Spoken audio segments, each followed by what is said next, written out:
뒤섞여 있다, 얽혀 있다, 이럴 때 이제 컴플렉스라는 말을 써요. 이 일반적인 컴플렉스라는 말을 심리학적 용어로 만든 사람들이 있어요. 칼 융입니다. 심리학의 아버지 프로이드 마찬가지죠. 왜 그런가 하면 복잡한 게 세상만 복잡한 게 아니에요. 인간도 복잡하더라고요. 인간의 성격도 너무너무 복잡하게 얽혀 있더라고요. 그러니까 인간의 심리학을 가지고 와서 복잡한 인간의 마음을 설명할 때 컴플렉스라는 말을 쓰는 거죠. 예를 들면 그런 거예요. 우리가 이제 컴플렉스라는 말에서 파생되는 그런 말 중에 히스테리도 하나 포함되는데, 히스테리 뭔지 아시죠? 사람은 한 사람인데, 한 사람이면은 이 사람에서 나오는 인품이 하나여야 되잖아요. 성격이 하나여야 되잖아요. 한 사람이니까. 그런데 사람은 한 사람인데 이분이 가지고 있는 성격은 여러 개예요. 그래서 다중 성격이다. 한 사람의 성격이 많아요. 그래서 어디다가 맞출 줄을 모르는 거예요. 이럴 때는 이렇고 저러니까 감이 안 잡히는 거죠. 복잡한 거죠. 히스테리, 컴플렉스 이런 얘기 하는 거예요. 그런 데서 강박관념, 고정관념, 노이로제 이런 말 막 나오는 거죠.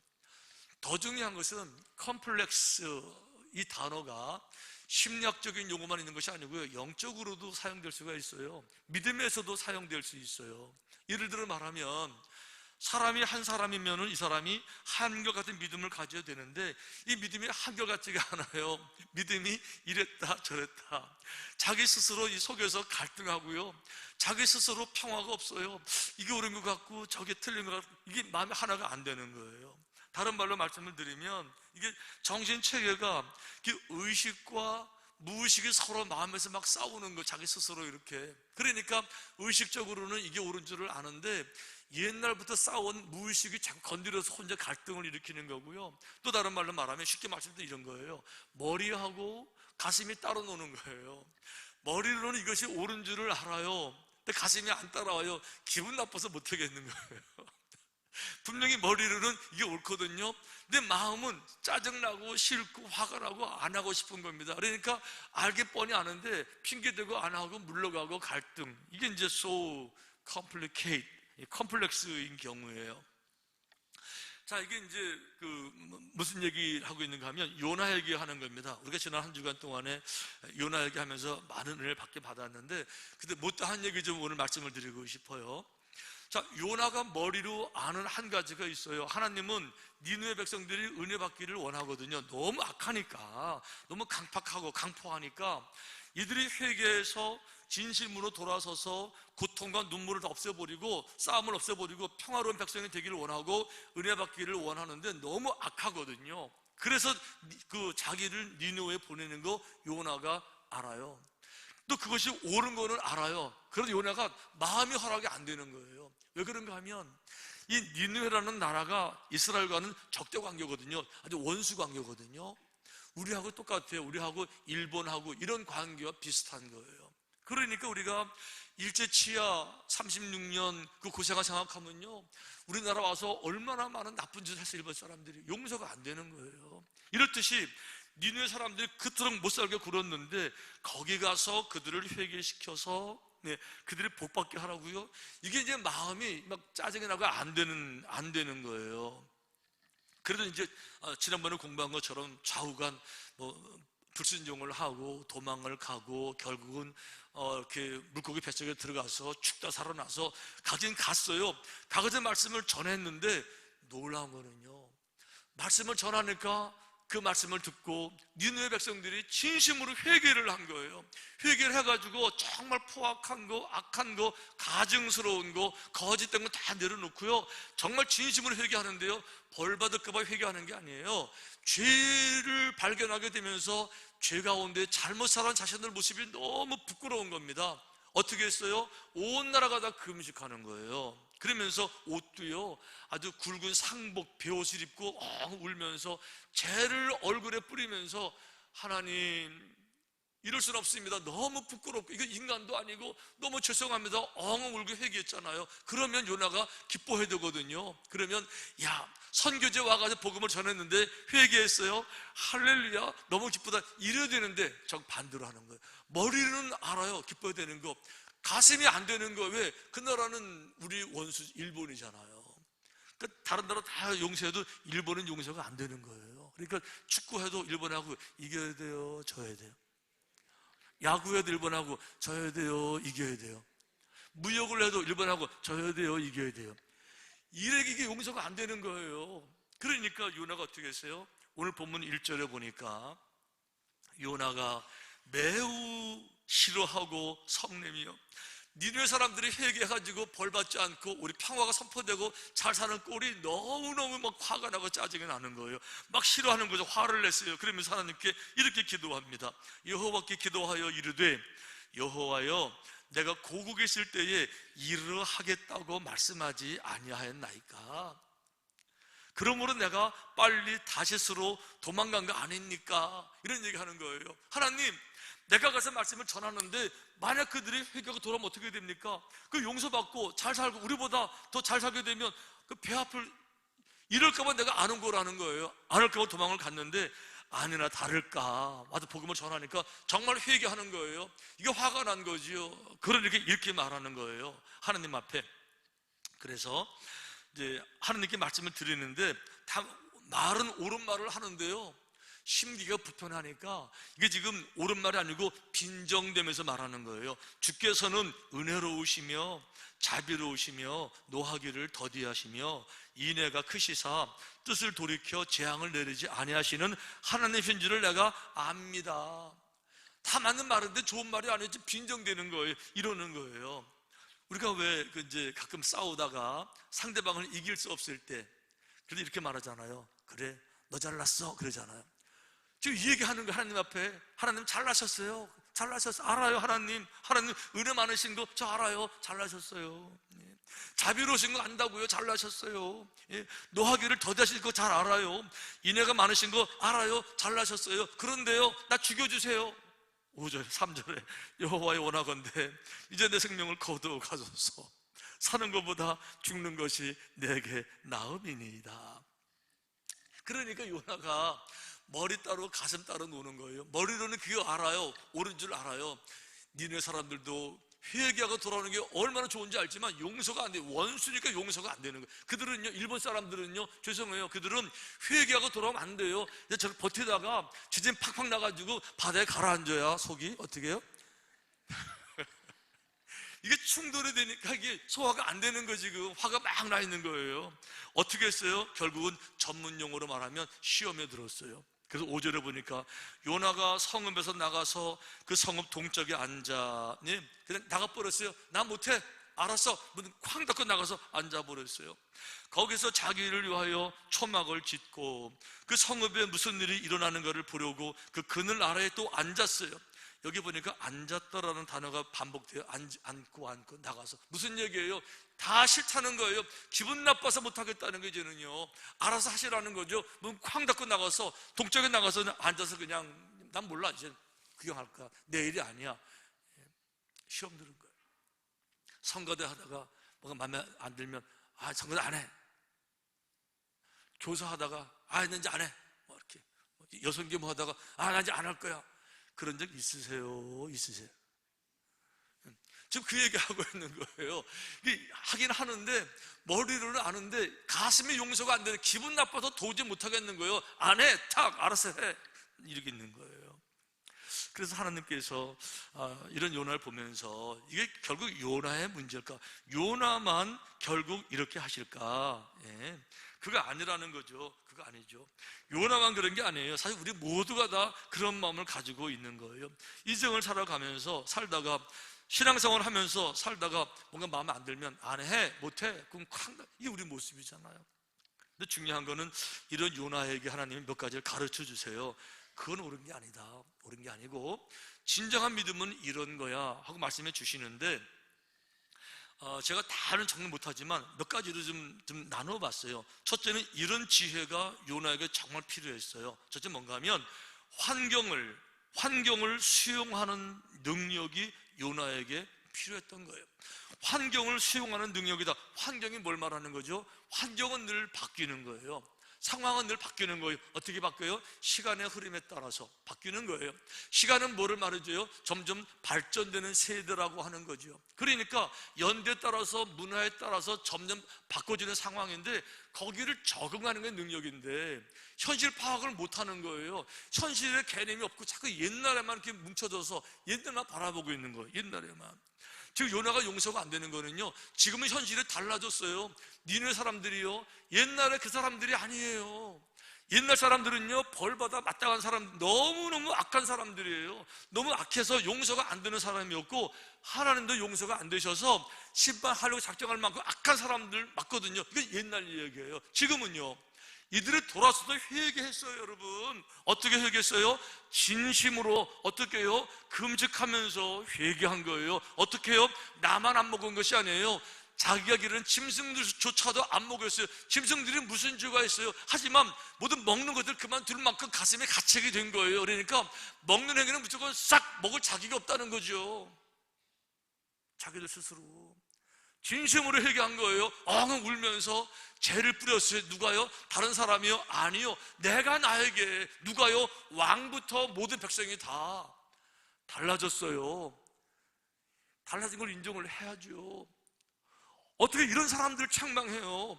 어떻게 이런 사람들을 멸망시키냐고요? 이런 사람들을. 이 부분을 요나가 용납 못하는, 달라진 현실을 용납 못하는 거예요. 자꾸 옛날 얘기하는 거죠.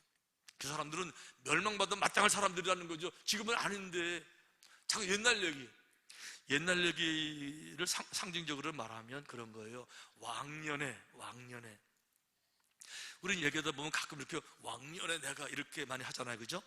자, 평상시 하던 대로 한번 해보겠어요. 자, 왕년에 내가 해보세요. 자, 한번. 자, 이만 그저 해보셨잖아요. 자, 이렇게.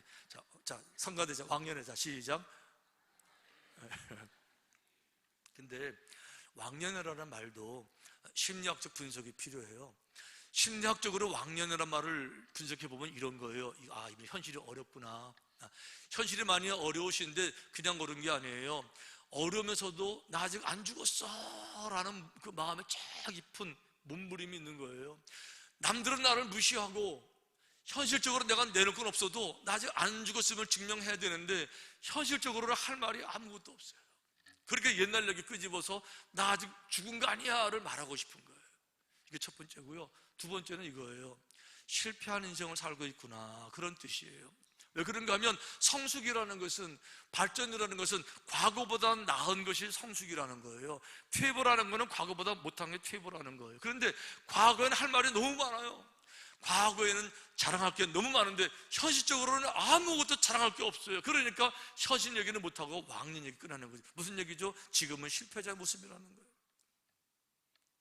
그러니까 믿음의 능력은 뭐예요? 믿음은요, 거짓이 아니에요. 믿음은요, 스스로 속는 게 아니에요. 믿음의 능력은 정직한 거예요. 믿음의 능력은요, 현실로 바라보는 즉시 통찰력인 거예요. 그래서 요셉을 바라보니까 요셉에게 나타난 믿음의 능력이 완벽한 현실 파악, 현실을 인정하는 능력이더라고요. 요셉이 감옥에 노예로 팔려갔어요. 그런데 여러분, 말이 노예지 벌써 3,000년 전 노예는요, 인간도 아니에요. 그거는 이제 현실의 노예입니다. 나를 바라보는데 너무 비참해요. 이럴 때 요셉이 왕년 얘기 안 하는 거예요. 비참한 노예였으면서 내가 지금은 노예지만 나 왕년엔 노예가 아니었었어. 나 부잣집에 사랑받는 아들이었고 색동 저고리 입고 마음껏 푸른 벌판을 뛰어놀던 사람이 나야. 이런 얘기 한 적 없어요. 현실을 직시한 거예요. 노예예요. 그러나 노예는 노예지만, 신부는 노예지만 나는 노예로 현실을 살 수가 없습니다. 현실을 극복해야 돼요. 인간의 존엄성을 회복해야 돼요. 어떻게 하면 될까 하고 바라보니까 세상의 눈에 들어오는 거예요. 자기 장군, 주인 보디발 장군을 바라보니까 주인이라 그래서 나를 윽박지르는 이런 문제가 아니고 주인은 주인대로 어려움이 있더라고요. 정치를 해야 되니까 얼마나 복잡해요. 가정을 잘 신경 못 쓰잖아요. 그러니까 주인의 마음으로 이해하면서 주인이 하고 싶은 거 주인 모르게 해나가다 보니까 주인 눈에 띄죠. 요셉이 너무 귀한 거예요. 이리 오라우. 요셉 불렀어요. 야, 요셉, 너 참 대단하다. 너는 노예인데 생각은 넌 노예가 아니다. 너 같은 사람은 노예 있으면 안 돼. 내가 나하고 우리 와이프만 손대지 말고 모든 걸 다 내게 맡길게. 이 모든 재산 네가 관리해. 이러고 키를 주는 거예요. 이모들은 하여 네가 관리해. 키를 주는 거예요, 여러분. 노예인데 노예가 아니에요. 어떻게 해요? 현실 적응 능력이에요. 이러다가 감옥에 들어갔어요. 감옥에 들어가서 또 뭐 억울해.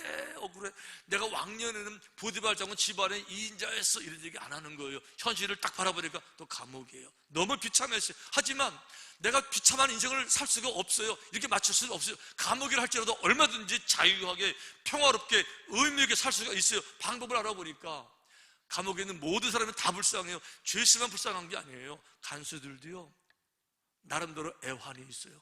간수들 집안에도 문제가 생기고요, 간수들도요 힘들고 어렵더라고요. 그러니까 간수들을 위로하기 시작하는 거예요. 다른 사람은 간수라 그러면요, 다른 죄수들은요 일을 갈아요. 이유도 없이 일을 갈아요. 왜? 자기를 윽박지르는 사람들. 요셉은 달랐어요. 간수들도 한 인간으로 바라보고요, 뭐 도울 게 없나, 어려움이 없나. 간수들이 금방 알죠. 너무 고맙죠. 너 거기 왜 있니? 나와. 철장 밖으로 꺼냈어요. 너는 철장 안에서 사람이 아니야. 요셉에게 감옥 키를 주는 거예요. 너 이 감옥을 관리해. 옛날 얘기 안 해요. 현실을 직시하고 현실 가운데서 내 삶을 어떻게 극대화시키고 열매를 맺어갈 수 있을까? 이러다가 국무총리가 됐어요. 그랬더니 또 이번에는요, 옛날에 왕년 얘기하면서 옛날 내게 고통을 준 사람 다 나오라고 이렇게 해가지고 보디발 장군 부인 그 불려시 일로 와 복수할게 이런 거 안 하는 거예요. 꼰대를 보이고 원수가 없고 복수하고 이런 거 안 하는 거예요. 현실을 직시하는 거죠. 내가 누구죠? 한 나라의 위대한 나라의 국무총리예요. 큰 나라의 국무총리예요. 수많은 백성이 내 손에 달려있어요. 어떻게 합니까? 거기에 올인 하는 거예요. 그렇게 해서 풍년 왔을 때 낭비하지 아니하고 다 모아드리고, 흉년 왔을 때 다 풀어서 자기 나라뿐만 아니라 모든 사람을 다 건져내는 거예요. 현실 적응 능력이라는 거죠. 요나가 이게 부족했어요. 옛날에 너희 아니에요. 달라진 사람들이에요. 달라졌어요. 이 부분을 왜 인정을 못했죠? 그러니까 자꾸 실수하는 거예요. 두 번째는 이런 것 같아요. 자기 중심적 삶을 극복하는 성숙이 요나에게 정말 필요했어요. 삶을 살아가는데 항상 내 중심적이에요. 왜 우리가 이웃을 정말 사랑하지 못하죠? 많은 이유가 있지만 정말 중요한 이유는 지나치게 자기 중심적 삶을 살게 되면요, 이웃 사랑 절대 안 됩니다. 사랑 안 돼요. 너무 이기적인 사람, 사랑 못 해요. 너무 자기 만족만 추구하는 사람, 자기 욕심만 충족하는 사람, 자기 기분 중심인 사람, 절대로 이웃 사랑 못 해요. 자기만 편해지면 된다는 사람들이요, 자기만 문제가 없으면 아무런 문제가 없다고 생각하는 사람들, 이웃 사랑 못하는 겁니다. 요나가 이제 그랬어요. 요나가 보니까 그 성경을 읽어보면요, 요나가 한 번도 기뻐한 적이 없어요. 기뻐한 적이 없는데 하나님이 마지막에 요나를 한번 이게 기쁘게 하십니다. 어떻게 하는가 하면, 아까 그랬잖아요. 이제 아내하고 나갔잖아요. 이제 성 밖에 나가서 이제 앉았잖아요. 앉았는데 거기 니느웨가 요즘 말로 말하면 이라크거든요. 중동 한가운데입니다. 얼마나 더워요. 40도 50도거든요 그러니까 너무 더우니까 하나님이 하룻밤에 박농코를 잘 길러서 그늘을 만들어 줬어요. 그랬더니 요나가요, 그 그늘 생기니까 성경에 보니까 뭐라고 말하는가 하면 기뻐하는 거예요. 기뻤다는 단어가 두 번 나오는 거예요. Jonah was very happy 이렇게 되어 있어요. 그냥 해피가 아니에요. very very happy예요. 너무 그를 너무 좋아하는 거예요. 중요한 거는요, 그전에는 좋아한 적이 없어요. 기뻐한 적이 없어요. 그런데 기뻐할 일이 없어서 기뻐 안 했느냐? 아니고요, 정말 기뻐할 일이 있었는데 기뻐했다는 말이 안 나와요. 안 기뻐했어요. 언제 기뻐해야 돼요? 물고기 뱃속에 들어가서 죽다가 살아났잖아요. 그러면 기쁨이 나야 되는데 기쁘다는 단어가 안 나와요. 나중에 본인이 전한 말씀들이 니네 사람들에게 적용이 돼서 그들이 정말 그 말을 듣고 회개했잖아요. 온 백성 회개했잖아요. 이보다 기쁜 일이 어디 있어요? 근데 안 기뻐했어요. 우리 화를 냈지. 저는 아프리카, 브라질 다 많지만 가시는데 아프리카니까 아프리카까지 가잖아요. 앙골라, 모잠비크 가서 이제 한 3박 4일 세미나를 해요. 밤늦게까지 막 복음을 전해요. 그 말씀들이요, 정말 말씀을 받아요. 여러분 비디오 보셨잖아요. 땅바닥에 굴러요, 자기들이. 제가 손을 안 대도 지들이 너무 벅차니까 막 회개하면서 대걸도 구르면서 울고 회개하거든요. 그리고 기도 끝나고 나서 찬양을 부르면요, 얼굴들이 확 펴져 얼마나 기뻐하는지 몰라. 이러고 제 호텔 방에 들어오면요, 늦은 밤인데 몸은 너무 피곤한데 안 피곤해요. 제가 좋아서 기뻐서요. 들어올 때요, 막 춤추면서 갈래 이러고 방에 들어와요. 얼마나 기쁜지 이게. 안 기뻐요?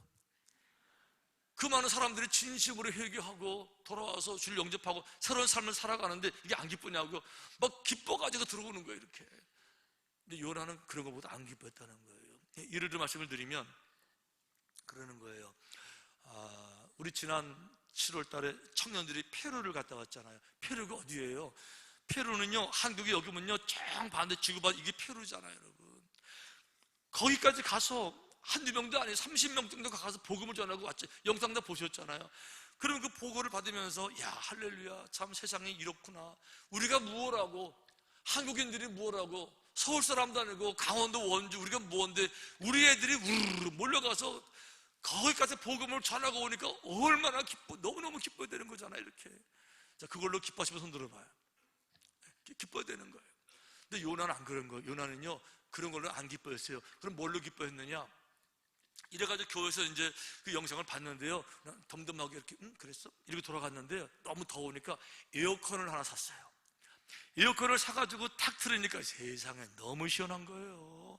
한여름에 얼마나 시원해요. 시원하니까 너무 좋아가지고, 이야, 너무 좋다. 와, 너무 좋다. 너무 시원해. 오늘 교회 가지 말아야지. 너무 시원. 그렇게 영원히 돌아오는 거 가지고 기뻐한 적이 없는데요, 에어컨 사가지고 시원하니까 너무 좋아하는 거예요. 너무 좋아하는 거예요, 이렇게. 영원히 돌아와서 회개하고 돌아온 거는 기뻐한 적이 없는데요, 일본한테 축구 이기니까 너무 좋아하는 거, 좋다고 난리를 치는 거예요. 그러니까 하나님과의 관계가 바로 되어 있으니까, 바로 되지 않으니까 삶의 왜곡이 나타나는, 성격에도 왜곡이 나타나다 보니까 성격에 왜곡이 있으니까 어떤 문제가 생겨요? 기뻐해야 될 것 구별을 못하는 거예요. 기뻐하지 말아야 될 것까지 기뻐하는 거고요, 정말 기뻐할 것은 기쁨이 안 느껴지는 거죠. 병들어서, 왜곡돼서. 좀 더 나가 볼까요? 여러분, 그 헨리 나우엔이 그런 얘기했어요. 사람이 처음 자연으로 태어날 때는 자신을 위해 태어난다. 당연하죠. 응이하고 태어날 때는요, 자기를 위해 태어나는 거예요. 하지만 하나님이 두 번째 거듭나게 하실 때에는 이웃을 위해서 태어나게 하신다. 이건 제가 보충 설명을 해드려야 돼요. 이런 거예요. 처음 태어날 때는 자기를 위해 태어나게 하신다. 무슨 얘기입니까? 태어나서 인생을 준비할 때는요, 자신의 삶을 구축하게 노력하는 겁니다. 공부 열심히 해서 학교도 가야 되고요, 돈도 많이 벌어야 되고요, 인생 절반 지나기 전에 40대쯤 됐을 때는요, 탑에 올라가 있어야 돼요. 열심히 벌어서. 그러는 가운데 예수님을 정말 만나는 거, 거듭나게 되는 거예요. 삶의 목적이 달라지는 거죠. 이때부터 내가 나를 위해서가 아니라 다른 사람을 향해서 베푸는 삶을 살아야 된다는 거죠. 사랑을 나누는 삶을 산다는 거죠. 이게 성경적인 삶의 패턴이라는 거죠. 근데 이거를 잘못 사는 사람들이 있어요. 그래서 모아야 될 때, 자기를 위해 모아야 될 때 공부하지 않고 맨날 나가서 놀기만, 술이나 먹고 시간 다 낭비하고, 인생 후반전에서 나누어져야 되는데 모은 게 없으니까 나눠줄 게 없잖아요. 그러니까 나누어져야 될 때 받으려고 그러고. 그래서 믿음을 갖는 게 중요해요. 어릴 때부터 말씀으로 키우는 게 그래도 중요한 거예요. 아이들에게, 자녀들에게 너 자신을 위해서 노력하고 세계를 좀 나가보고 연구도 좀 해보고 세계가 얼마나 넓은지 고생도 해보고, 이렇게 젊어서는 자기를 위해서 세워야 되는 거죠. 그러니까 태어날 때는 자기를 위해 태어나지만 하나님께서 거듭나게 하실 때는요, 이웃을 위해서 거듭나게 하시는 거예요. 아멘. 정확히 성경이 이런 말씀을 주시는 거죠. 좀 더 나가 볼까요? 그래서 요나에게 필요한 것은 이런 겁니다. 가치 지향적 삶을 추구하는 지혜가 요나에게 필요했어요. 어떻게 더 중요하냐? 가치를 깨닫는, 가치를 구별하는 지혜가 요나에게 없어서 이런 문제가 좀 생기는 거예요. 여러분, 가치라는 말은요, 가치라는 말을 문학적으로 설명하다 보면은, 가치라는 말은 반드시 조건이 있어요. 두 가지 이상이 돼야만이 가치라는 말을 쓸 수 있어요. 두 가지를 비교해서 어떤 게 더 중요하냐, 이때 나는 말은 가치라는 말이에요. 어떤 게 더 가치 있느냐. 하나가 더 가치 분별이 안 돼요. 두 가지를 놓고, 두 가지 이상을 놓고 찾아내는 게 가치라는 말이에요.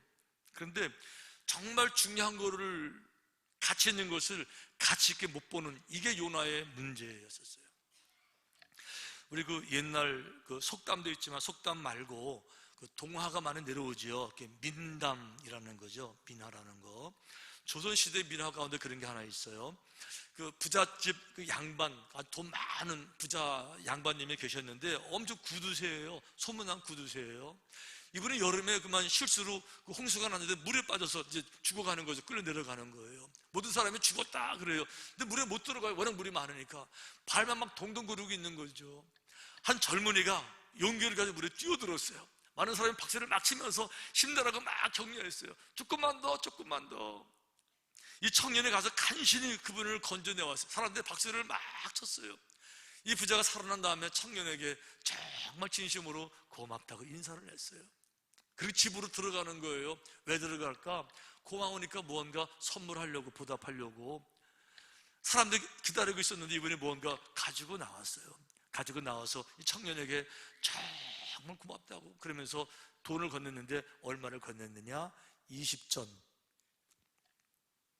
20냥이 아니고 20전, 우리말로 말하면 2억 뭐 이런 게 아니라 뭐 2,000원, 2만 원 이걸 건네는 거예요. 그랬더니 여기저기서 수근거리면서 이런 나쁜 놈 뭐 하든 나중에는 저 인간도 아닌 놈 저는 죽여버리자 우르르 막 죽이려고 하는 거예요. 그럴 때에 한 선비가 탁 나서서 아무리 그래도 사람을 죽이면 안 됩니다. 이분은 죽이지 말고 우리 동네 못 살게 그냥 쫓아냅시다. 사람들이 다 쫓아냅시다 그랬어요. 선비가 그냥 쫓아내지 말고 그 손에 뭔가를 좀 쥐어줍시다. 이 인간이 너무 중요하니까 이 인간만큼의 값어치는 좀 줘서 보내십시다. 그러면서 20전 줘서 보냈어요. 그러면 나갈 때 뭐라고 말했어요? 20전짜리야 잘 가라. 이 부자에게는요 돈이 그렇게 중요했던 거예요. 생명보다 돈이 더 중요했던 것이고요, 생명의 값을 20전밖에 안 친 거예요. 그렇게 뭐가 중요한지를 모르는 거예요. 요나가 지금 그렇게 하고 있는 거예요. 요나가 이렇게 해서 결과적으로 이제 하나님께서 요나를 깨우치시려고 이 박농크를 벌을 보내가지고 이제 죽이잖아요. 요나가 화가 막 났어요. 하나님에게 대듭니다. 이렇게 되들어요. 하나님이 요나에게 이르시되 내가 이 박농클로 말미암아 성내는 것이 어찌 옳으냐 하시니, 요나가 성을 냈으니까 성내는 것이 어찌 옳으냐 하시니 요나가 뭐라 그래요? 내가 성내요 죽기까지 할지라도 옳습니다. 내가 화날 만 하다는 거죠. 막 왜 그런가? 하나님, 내가 그늘 때문에 시원해서 좋아하는 그 꼴도 못 보십니까? 내가 열심히 일했잖아요. 그러면요 그늘 정도는 두셔야지 그 꼴도 못 보고 그늘 뺏어 가십니까? 막 화를 내는 거죠. 그랬더니 하나님 이렇게 말씀하세요. 여호와께서 이르시되 내가 수고도 아니하였고 재배도 아니하였고 하룻밤에 났다가 하룻밤에 말라버린 이 박농크를 아꼈거든. 네가 박농크를 심었냐? 고생했냐? 물 줬냐? 거름 줬냐? 지가 나가지고 자랐다가 하루 만에 벌레에 죽은 이 박농크를 이렇게 중요하게 생각하는데, 야 생각해봐라. 박농크를 중요하냐? 이 땅에 있는 수많은 백성이 중요하냐? 박농크를 중요하냐? 수많은 영혼들이 중요하냐? 하물며 이 큰 성읍 니느웨에는 좌우를 분별하지 못하는 자가 12만여 명이요 가족도 많이 있나니 내가 어찌 이것을 아끼지 아니할 수 있겠냐? 요나는요 뭐가 더 중요한지를 모르는 거예요. 수백만 명의 수많은 영혼들보다도요 박농쿨이 더 중요했던 거예요. 이것 때문에 막 기뻐하기도 하고 화도 막 내지만 백성들은 돌아올 때는 기뻐하지 않는 거예요. 트집 잡고 무언가를 만들어서 더 시험 들고 안 해? 두고 봐? 뭐 이런 얘기하고. 하나님은 좌우를 분별하지 못하는 12만 명 수많은 영혼들을 바라보실 때 하늘에서 울고 계셨을 거예요. 안타까워하셨을 거라고요.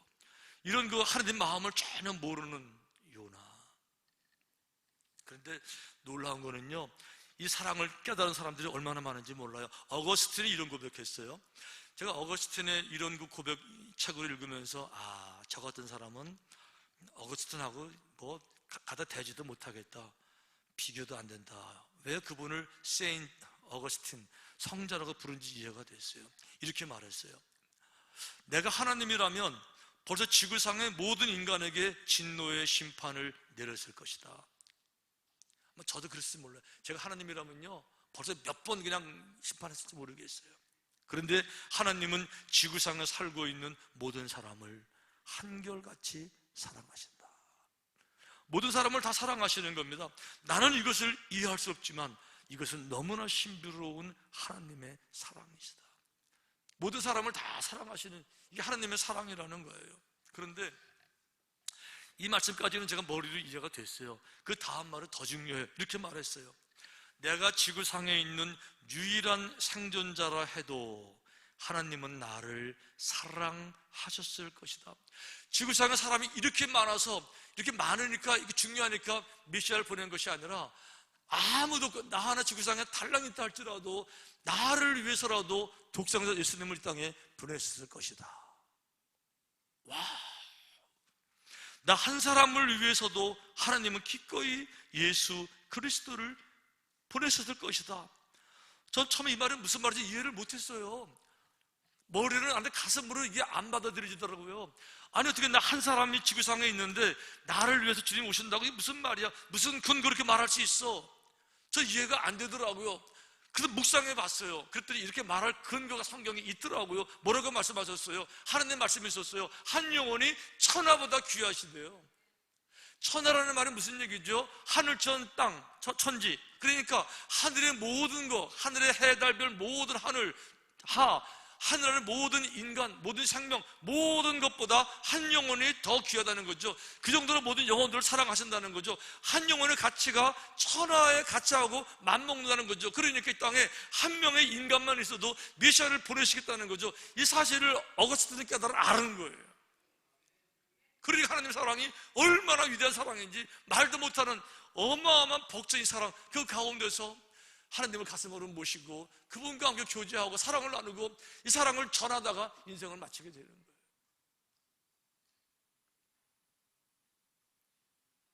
여러분들은 여러분들의 남편, 여러분의 아내를 어떻게 생각하세요? 어거스틴 식으로 말하면 여러분의 남편 한 사람만 있어도 하나님이 그 남편 한 사람을 구하려고 예수님을 보내셨을, 그 정도로 소중한 분이 여러분의 남편이라는 거예요. 여러분들의 아내를 어떻게 생각하세요?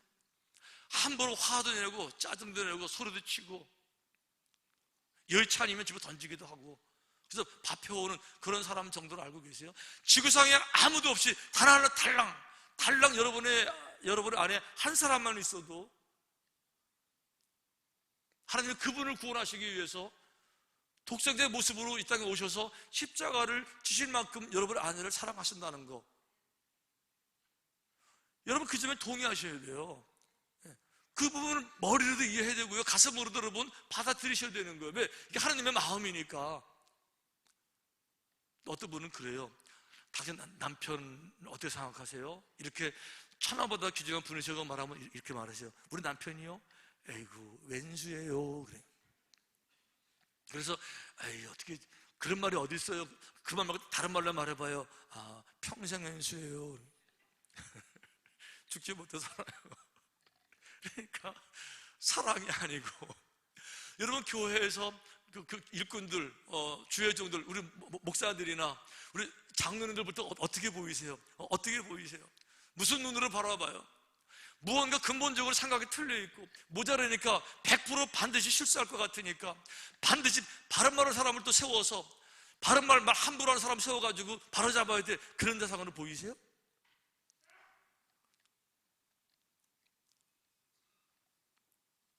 여러분들은 성도님들은 어떻게 보고 계세요? 추운 겨울날 이 영하 몇 도인데 저 밖에서 그냥 그 주차 안 나고 이렇게 하니까 그냥 일꾼들이세요?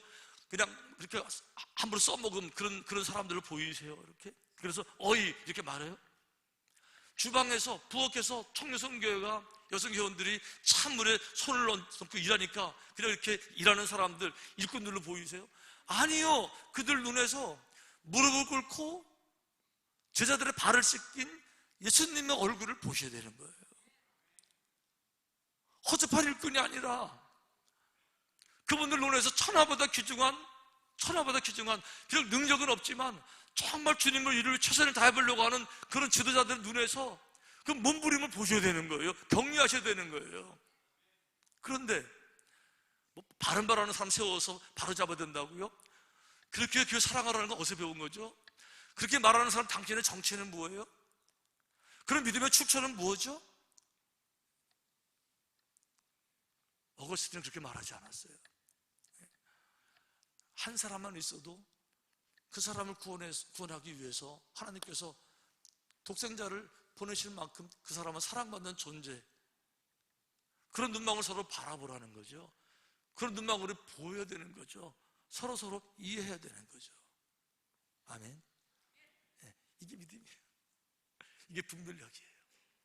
요나는 이런 게 부족해서, 사실은 요나가 부족한 게 아니에요. 하나님께서 우리들에게 교훈을 주시려고 요나 이야기 알려주시는 거죠.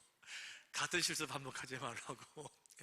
같은 실수 아니고 정말 평화 가운데, 진정한 자유 가운데, 평생에 딱 한 번밖에 소중한 인생인데 후회하는 삶을 살아가지 않게 하시기 위해서 이 놀라운 진리를 우리에게 알게 해주시는 거죠. 성탄의 계절입니다. 어떻게 주님을 예비해야 됩니까? 주님을 바라보는 눈망울은 어떤 눈망울이세요? 요나의 눈망울이 아니에요. 저 사람들 멸망받아야 되는데, 이런 눈망울을 바라보시면요, 그건 지옥이에요. 교회가 아니에요. 거긴 정죄와 비판만 지옥이죠. 그게 아니고 하나님의 눈으로 바라보셔야 돼요. 아버지 눈으로, 살아있는 곳에. 하나님은 들풀도 함부로 하지 않으세요. 하물며 인간들에게 어떻게 함부로 하시겠어요? 그 소중한 인간들을 너무 함부로 대하는 거, 소리 지를 거 다 내고 화낼 거 다 내고, 그런 눈으로 주님 바라보시게 되면 주님이 얼마나 그 마음에 슬퍼하실까요? 우리 정말 들풀조차도 사랑하시는 우리 하나님, 우리 찬양하면서 주님께 나아가십시다.